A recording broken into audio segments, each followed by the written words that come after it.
Actually, by coincidence,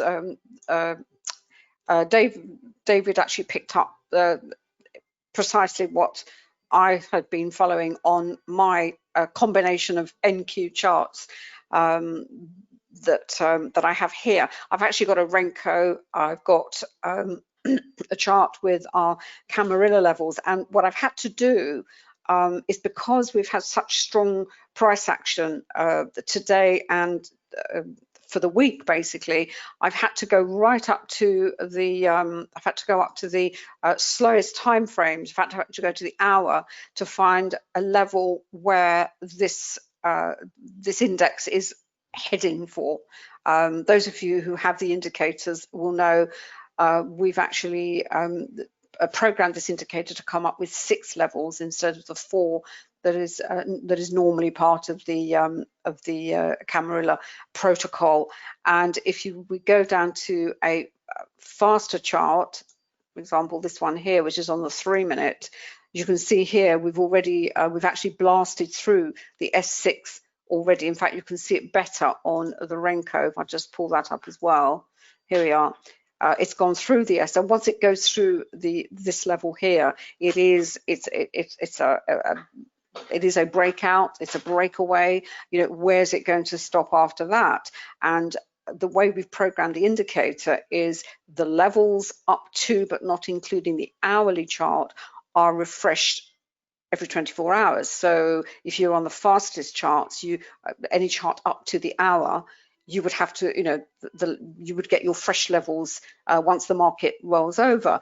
But what we've done is we've taken the hourly up to the day and calculated levels that are in play for the rest of the week, so that if whatever you're trading, as I said, blasts through the levels, the 24-hour levels, at least you've got something to you know, to focus on. And in fact, we've had such some extreme price action where we've actually had to go up to the weekly, because on the weekly chart you have levels that are in play for the rest of the month. So this is how you play your levels. So when the price is moving and you think, well, where's it going to stop, or where's it going to pause, at least I've got something that, you know, if I'm in a trade, well, I know that's where it's heading for. And if I'm not in a trade and I think, okay, and I'm not confident about, you know, joining the move that is in progress at the moment, at least I've got a stopping point, a pause point, where I think it's, you know, there's a potential for a bounce or even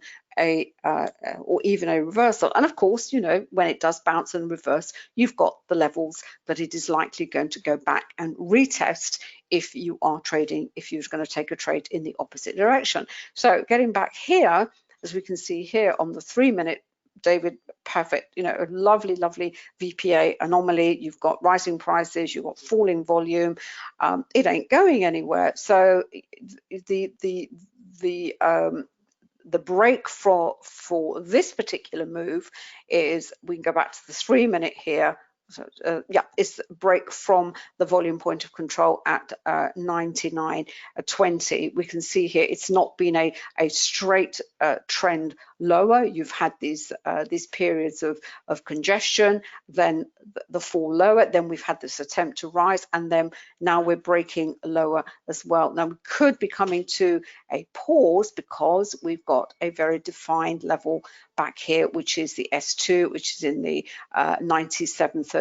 If that goes through here, where's it going to go? Well, 97 is the next logical stopping point. Now, whether you stay, if you're already in this in this move, as it were, you go to something like a non-time based chart, which is the Renko. You still have to look at the levels on the other time frames, but what the Renko does is, if you like, this is the move we're looking at the moment, is away from the S6, as I said, at 9,900. Very big resistance. Well, first it acted as support, and you have this attempt to rise. Then once it broke through there and it broke through the S6, it really has been, you know, it's been south ever since then. I'm just going to have a quick look at and see what's happening on investing.com.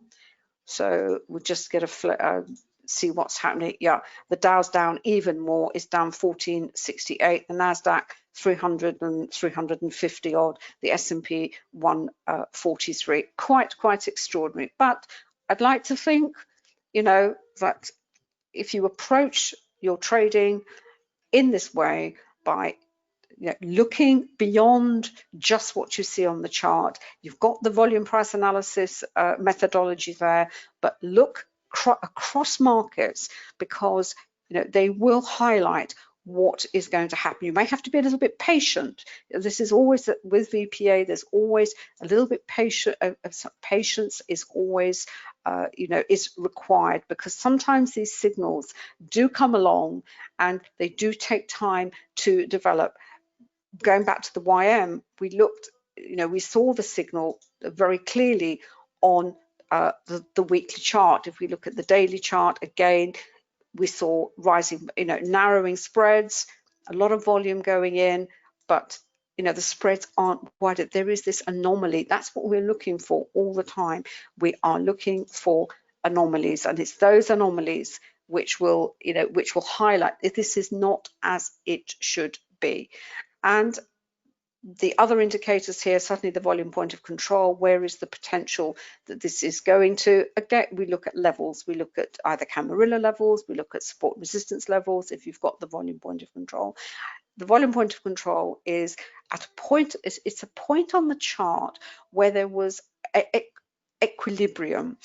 There was no great desire for this particular instrument to move strongly in one direction or another, and we have to wait for that break. And as you can see here, the YM on the daily basis, it was in congestion for quite a while before it did finally break away. This is Wyckoff's second law.